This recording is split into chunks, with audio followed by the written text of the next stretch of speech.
Hello friends, this is Kumar and I welcome all of you to my YouTube channel. Friends, today we are going to discuss a very realistic poem, We the Homeless, and it has been written by Sukrita Paul Kumar. Friends, this poem is a collection of 5 snippets. Snippets means parts, in which the poet expresses her feelings for poor homeless people. In the first snippet, she tells us how she felt an intense motherly affection for a poor little boy who was looking for his own mother. In the second snippet, she creates a pitiable picture of homeless people passing a wintry night in a shelter. The shelter itself in a dilapidated state. The leaking roof of the shelter adds to the misery of the homeless people who come there to pass the night. In the third snippet, she points to the irony in the life of a poor man. A poor man lives homeless all his life but never feels frightened. But he feels terrified to think of dying without a grave to his dead body. In the fourth snippet, the poet brings out the pain of a poor homeless person's heart. Outwardly, nothing seems to be wrong with him, but inwardly he remains torn between the hope for a good life and his actual misery. In the fifth and the last snippet, she shows how the poor, in spite of all their poverty, have complete faith in God, while the rich, in spite of having all the blessings of life, have no faith in God. Now let us discuss the poem in detail. We the Homeless by Sukrita Paul Kumar. The first part, We the Homeless. Madam Ji, can you get me my home? My means mom, mother. Slapping the dust off himself, the little boy queried, his eyes rolling in hope. Slapping means beating with an open hand. Queried means asked. Through long barbed moments between us, he stared into my vacant face, filling me fiercely with motherhood. Barb means painful, fiercely means powerfully, overwhelmingly. In this part of the poem, the poet tells us how she felt an intense motherly affection for a poor little boy who was homeless and had lost his mother also. The little boy asked the poet innocently if she could find for him his mother and also a home to live in. The little boy had dust all over his body. He slapped the dust off himself by talking to the poet. All the time, his eyes kept rolling in the hope that the poet would do something for him. During those painful moments of waiting for a response from the poet, the boy kept looking into the vacant face of the poet.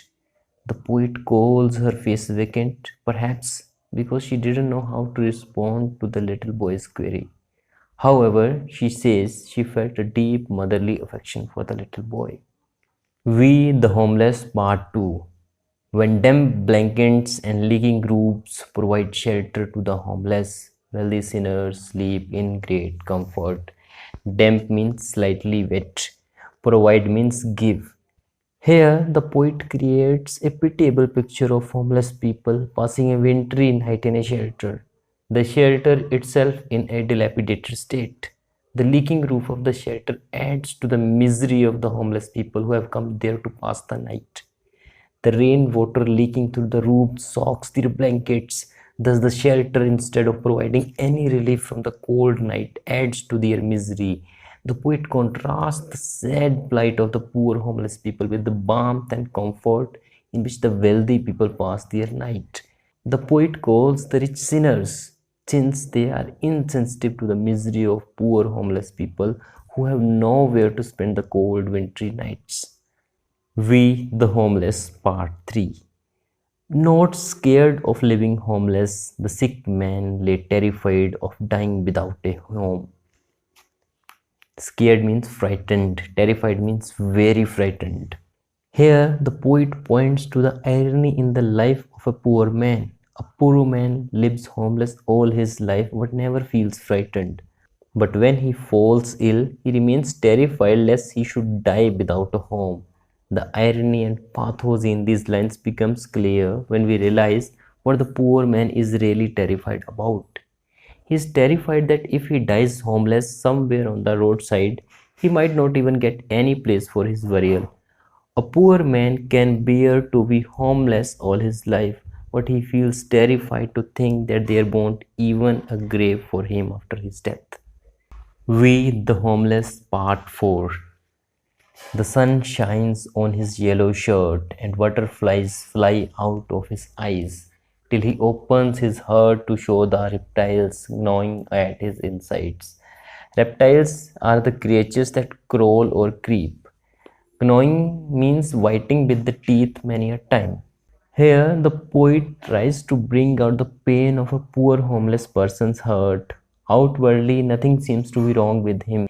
The sun shining on his yellow shirt and butterflies flying out of his eyes have been used as symbols of the poor man's hopes and dreams. A poor man dreams of a good, comfortable, and sunny life. But his poverty and his hunger keep troubling his heart all the time. Here, the poet shows how a poor man remains torn between his hopes for a good life and his actual misery, which keeps eating into his entrails. We, the Homeless, Part 5.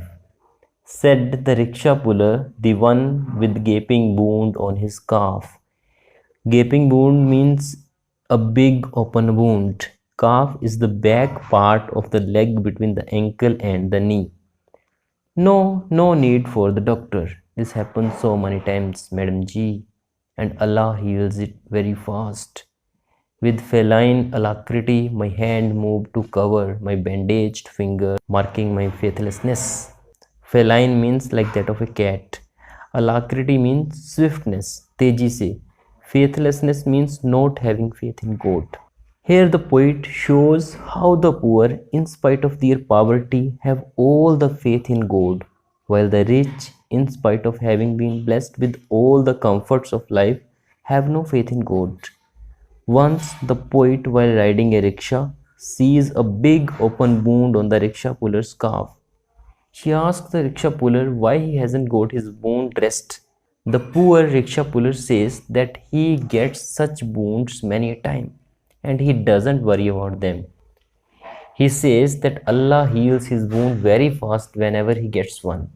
Just then the poet is reminded of her own little wound on her finger. At once she covers her finger with her hand lest the wound on her finger should catch infection from the rickshaw puller's open wound.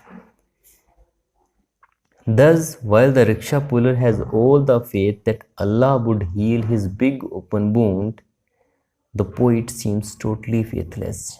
She doesn't have even this much faith that God would heal the little wound that she had so carefully covered with a bandage. That is why the poor are said to be nearer to God than the rich.